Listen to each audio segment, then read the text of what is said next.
안녕하세요. 오빠브라목토파입니다. 구독과 좋아요, 알림 설정, 회원 가입 부탁드리겠습니다.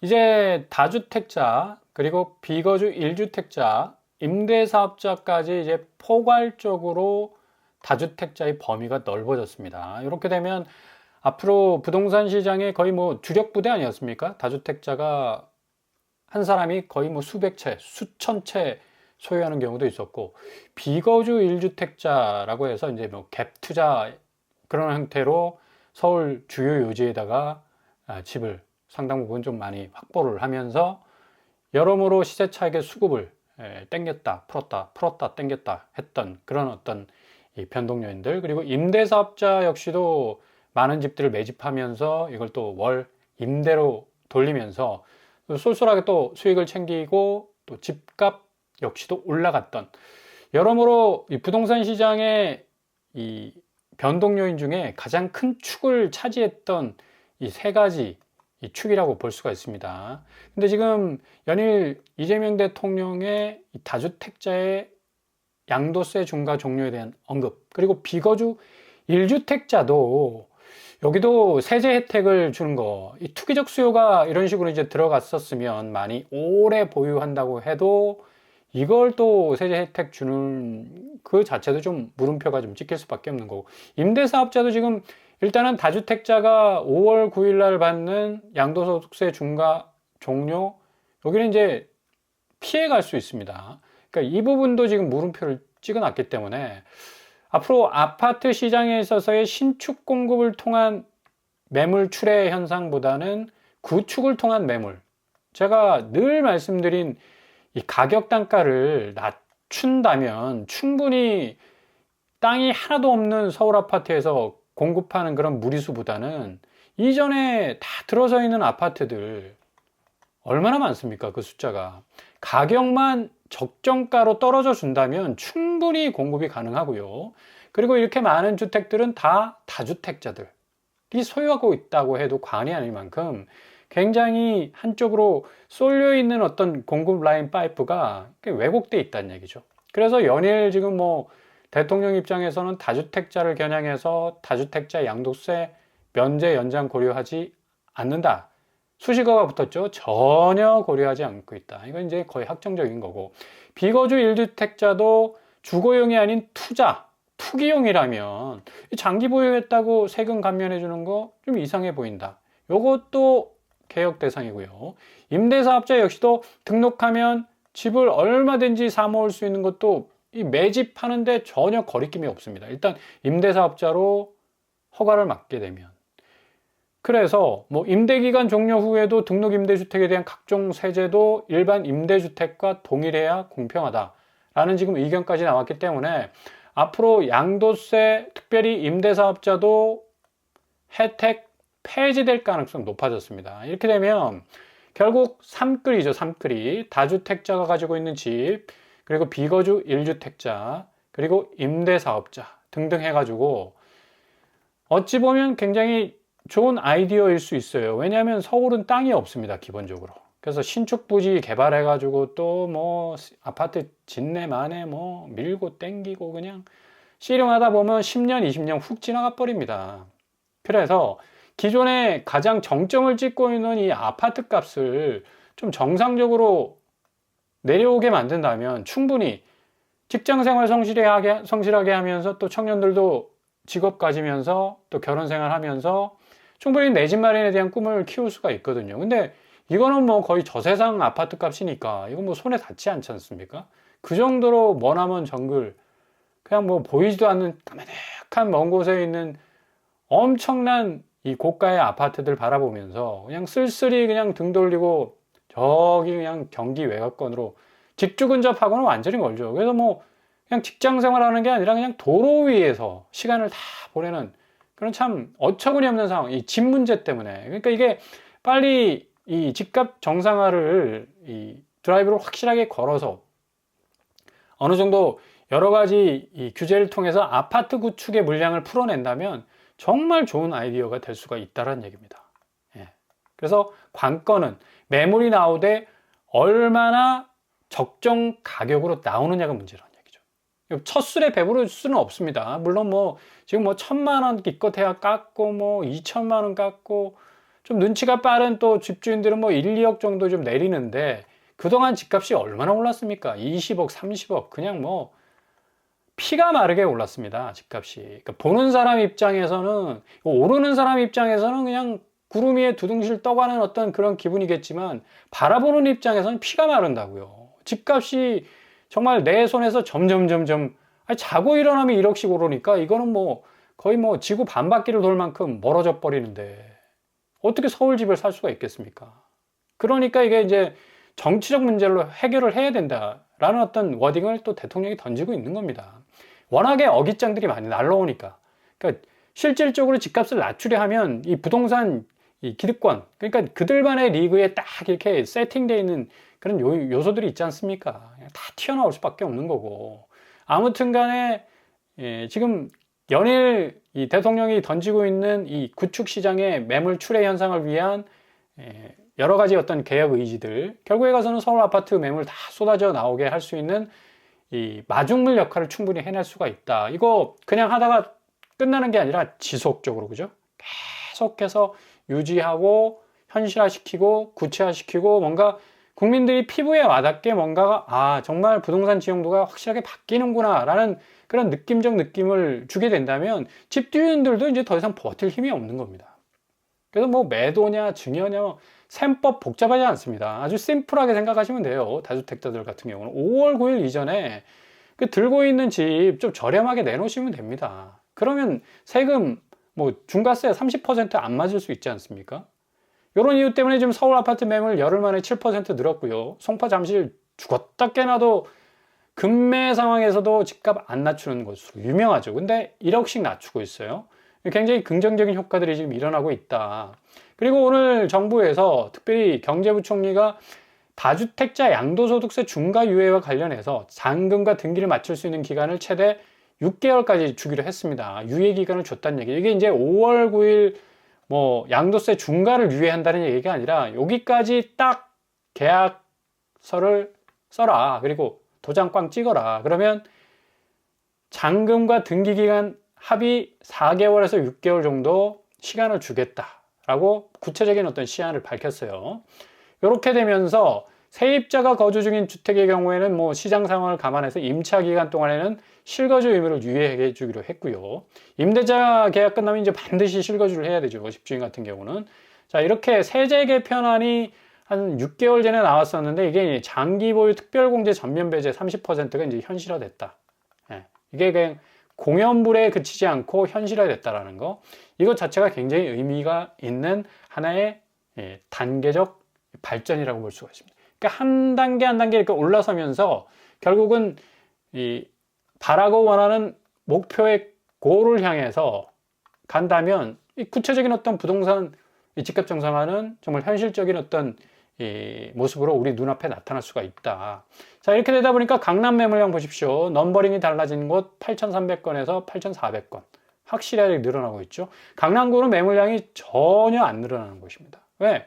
그냥 홀딩하고 있으면 집값이 그냥 돈이 복사가 되는 곳이에요. 그러니까 뭐 계속해서 매물 붙잡고 있는 곳인데 이렇게 넘버링이 달라집니다. 그리고 양천구도 어마무시 비강남권임에도 불구하고 강남처럼 무지막지하게 지금 올랐었죠. 근데 1,700건에서 1,800건.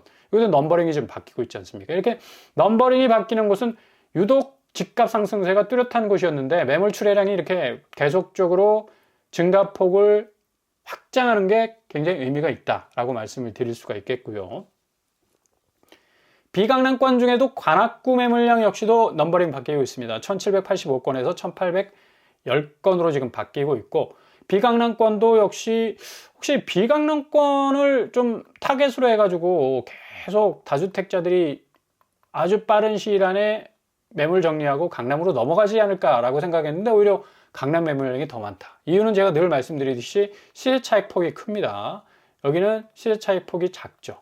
그러니까 상대적으로 시세 차익 폭이 큰 곳을 먼저 정리하겠다라는 의미에서 강남구 매물량도 나오고 지금 비강남 관악구 매물량도 지금 나오고 있는 겁니다.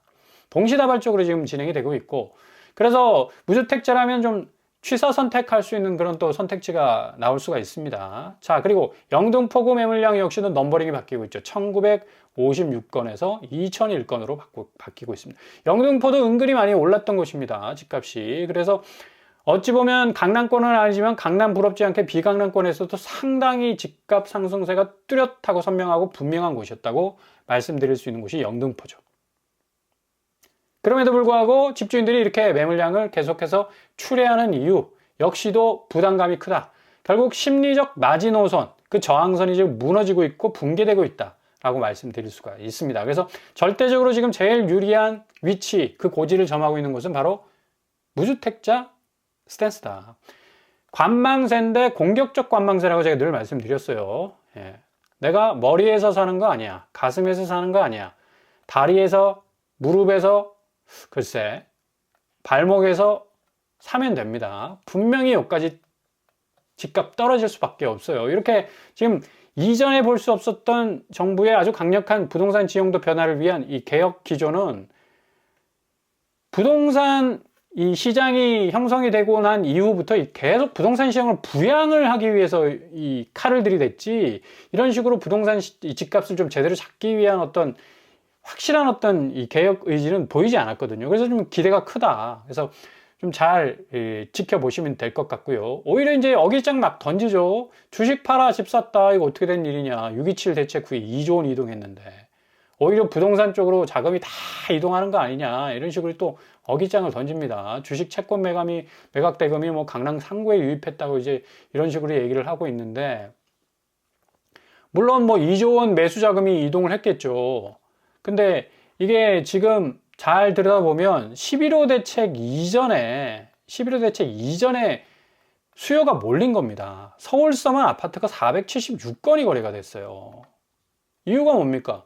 규제 피하겠다고. 우회해가지고 내가 빨리 집 사가지고 어떻게 해서든 규제 넘어가겠다는 차원에서 그냥 뭐 급매수들이 서둘러 그냥 집을 사버린 건데, 서울에서 아파트 거래가 다수 이루어진 것이고 또 연휴 기간에도 막판 매수에 나섰다는 거. 그래서 476건, 500건이 이루어졌기 때문에 이거 지금 뭐 주식 채권 매각 대금이 고스란히 뭐 부동산 시장으로 유입되기 때문에 주식 시장 지금 뭐 크는 거 결국에서는 부동산 시장 더 비대하게 만드는 거 아니냐, 이런 식으로 지금 어깃장이 나오고 있는데 이게 아니란 얘기예요. 11호 대책 이전에 매수가 집중됐고, 또 한 가지 이유, 주담대가 막혔지 않습니까? 그러니까 주식 팔고 사내 대출 차담대까지 끌어와가지고 영끌했습니다. 영끌. 이게 단순히 주식 채권 매각 대금이 기승전 부동산 자금으로 빨려 들어간 게 아니라 영끌을 위한 수단이었다는 얘기예요. 심각한 거 아닙니까? 11호 대책 이전에 또 거래가 집중이 됐고, 두 번째로는 영끌했고, 굉장히 위험한 자금 이동이라고 말씀드릴 수가 있죠. 이거는 선순환적 자금 이동이 아닙니다. 그죠? 자, 보십시오. 주식 채권 매각 대금 서울 아파트 그 자금 현황을 보면 용산구, 서초구, 강남구에 다 몰렸습니다. 뭘 끌고 있어요? 영끌하고 있지 않습니까? 온 힘, 지구의 우주의 모든 힘을 그냥 다 쏟아 부어가지고 끌고 가고 있지 않습니까? 어떻게 해서 내가 잡아야 되겠다. 왜 그랬을까요? 세 번째 이유가 나와 있죠. 코스피 시총 그 당시에 2,000조 붕괴했어요. 엔비디아가 얼마다? 5,000조인데. 한 기업만도 못한 시총, 정말 초라한 시총 2024년 11월. 주식시장 다 망가졌었습니다. 개박살이 났어요. 그러니까 어떤 사람, 영끌하는 사람들이 주식시장으로 가겠습니까? 다 그 주식 다 팔아가지고 주식시장이 이렇게 안 좋았는데 엔비디아보다 시총이 안 좋아가지고 지금 뭐 오늘 내일 하는 그 주식 누가 들고 있겠습니까? 다 영끌해가지고 그냥 아파트에 때려 넣었지. 이런 이유가 있었던 건데 이걸 가지고 뭐 또 그죠? 주식 팔아 집 샀다 뭐 이런 식으로 또 아주 역행하는 해석을 하고 있는데 이건 아니란 얘기입니다. 지금 이 상황이 완전히 달라지지 않았습니까? 이제 코스피 5,000 뚫었습니다. 코스닥 1,100 뚫었어요. 이제 완전히 이제 이게 이렇게 끌던 게 이제 요쪽으로 가죠. 요쪽으로. 5억으로 집 사면 6억, 이제 1억 오른 거고, 주식 사면 9억 5천 된 거예요. 하이닉스나 삼성전자. 어마무시하게 오르지 않았습니까? 그러니까 수익률의 차이를 딱 보더라도 돈이 어디로 가겠습니까? 이득이 있는 곳으로 가죠. 이쪽으로 가기보다는 이제 주식시장 쪽으로 갈 수밖에 없다. 그러니까 투자자 예탁금 추이가 지금 111조가 넘었습니다. 다 금융시장 쪽으로 가기 위해서. 유리한 재테크 방법 설문해 보니까 주식이 1등이야. 부동산이 2위 됐어요. 세상이 바뀌었네? 부동산이 늘 요지부동 1위였는데 세상이 바뀌었다는 게. 제가 늘 말씀드리듯이 돈의 흐름을 보시라고 말씀드렸습니다. 뭐 부동산이 어떻고 저떻고 뭐 그냥 집값이 계속 오를 거다, 뭐 서울이 계속적으로 불패가 될 거다 얘기를 하고 있지만 돈의 흐름만 쫓아보시면 앞으로 부동산의 운명이 어떤 운명이 결정지을지 딱 보인다는 얘기예요. 지금까지 뭐 집값 띄우게 해가지고 부모 찬스가 부동산 불법 거래 뭐 거의 3,000건에 이르렀습니다. 한 집들이 뭡니까? 에? 128억, 98억. 이게 집값입니까? 빌딩 값이지? 이거 누가 사겠습니까, 이거? 에? 그러니까 지금 거래량이 5건 아닙니까? 백날 이거 128억 해보십시오. 사겠다는 사람이 꼴랑 요거밖에 안 되는데. 당연히 추락할 수밖에 없습니다, 거래. 시장의 원리입니다. 서초구 96억, 80, 한숨밖에 안 나오죠. 거래량 4건입니다. 누가 사겠습니까, 이런 아파트? 당연히 떨어질 수밖에 없죠. 자, 송파구 67억, 48억, 47억. 어마무시합니다. 거래량 10건밖에 안 됩니다. 누가 사겠습니까, 이거? 거래량 10건밖에 안 되는데. 사줄 사람이 없다는 얘기예요. 그러니까 서울 아파트 거래량 자체가 지금 271건으로 그냥 주저앉고 있지 않습니까? 결국에 가서는 집값은 정상화될 수밖에 없는 지금 상황으로 가고 있다. 왜? 돈의 흐름 자체가 완전히 바뀌어 버렸어요. 옛날에 주식 팔아서 집 샀는데 이제 집 팔아가지고 주식 사야 되겠다고 많은 사람들이 공감할 정도로 주식시장 수익률이 엄청나게 좋아졌습니다. 자, 이런 상황에서 지금 규제까지도 양도세 중과제외 특혜, 매입 임대 대수술 지금 예고하는 오늘까지의 이 워딩까지 나오고 있고, 장기 민간 매입 임대주택 현황 보면 아파트가 한 11만 가구 정도 됩니다. 가장 선호도가 높겠죠. 다세대 오피스텔 다 가구 이런 식으로 돼 있는데, 매입 임대주택 현황에서 이 세금 혜택을 줄여준다면, 아니면 아예 그냥 폐지해버린다면 쏟아져 나올 수밖에 없다. 그죠? 아파트가 11만 채나 되네. 양도세 중과 앞두고 뭐 한강벨트 이제 매물 10% 늘었는데 이게 이제 20%, 30% 아파트 그것도 구축에서 나올 가능성도 높다. 그죠? 그러니까 뭐 신도시 개발해가지고 그 비용 쓰기보다 그냥 아파트 구축 가격 내려오면 됩니다. 그리고 다주택자들이 매물 출회하면 돼요. 뭐 사전 청약해가지고 어렵게 또 뭐 경기 외곽에 해가지고 경기 외곽으로 누가 가려고 합니까? 젊은 사람들이 다 직주 근접으로 붙어 있으려고 그러지. 아무런 의미가 없는 공급이죠. 돈만 날리는. 그러다 보니까 이제 대통령 입장에서도 이런 고강도 이제 워딩이 나오면서 강남구, 서초구, 송파구, 용산구 매물 출회 현상이 계속적으로 지금 높아지고, 중요한 건 가격입니다. 가격. 어떤 가격으로 나오느냐? 시간에 따라서 점점 가격이 그 파이가 깨져야 된다는 얘기고. 자, 정부에서 생산적 금융 지원 계획을 가지면서 626조 원 지원하겠다고 이제 얘기를 하고 있죠. 그래서 국민성장형 투자금 하면 40% 소득공제 해주겠다. 그리고 해외 주식 매도하면 해외 주식 양도소득세 소득공제 해주겠다. 생산적 금융 ISA 신설하고, 여러모로 이 금융 자체가 이제는 부동산에 건물에 묻혀 있는 그런 어떤 죽어 있는 어떤 이 자금이 아니라 살아 움직이는, 기업을 살리고 기업의 어떤 판로를 열어주는 어떤 이 핏줄의 혈액이 쫙쫙 좀 이게 잘 흘러야지 건강할 수 있지 않습니까? 기업도 마찬가지입니다. 자금이 흘러가야지. 이렇게 지금 뭐 주택담보대출이 코픽스가 올라가가지고 지금 영끌들이 비명 지르듯이 그냥 주담대금이 올라치면 이게 집값이 이제 더 이상 오르는 게 아니라 내려치기 딱 십상인데, 주담대까지 이제 올라버리면 다주택자들 이제 규제뿐만 아니라 플러스 알파 영끌 하신 분들 이제 임의경매로 집 넘어가는 거 방지하기 위해서 집값 막 던지고 나올 겁니다. 이렇게 되면 무주택자들 집을 주울 수 있는, 아주 싼 가격에 주울 수 있는 기회가 분명히 찾아올 거예요. 주식시장뿐만 아니라 부동산 시장도 살아야 될 거 아닙니까? 매수시장이 이렇게 푹 쳐져 있으면 안 되지 않습니까? 그러니까 적정가로 내려와서 그 가격이 왔다 갔다 해야지 매수시장이 팍 이렇게 불릴 듯이 불을 붙일 수가 있는데, 지금 고점에 몰려있는 아파트 값치고는 이건 거래가 안 된다, 기본적으로. 그래서 가장 급선무는 지금 부동산 가격 잡는 게 가장 큰 과제라고 생각이 되어지는데, 아무튼 뭐 그 모든 계획들이 좀 잘 이루어질 것 같습니다. 그래서 좀 잘 지켜보신다면 굉장한 골든타임이 여러분 눈앞에 나타나게 될 겁니다.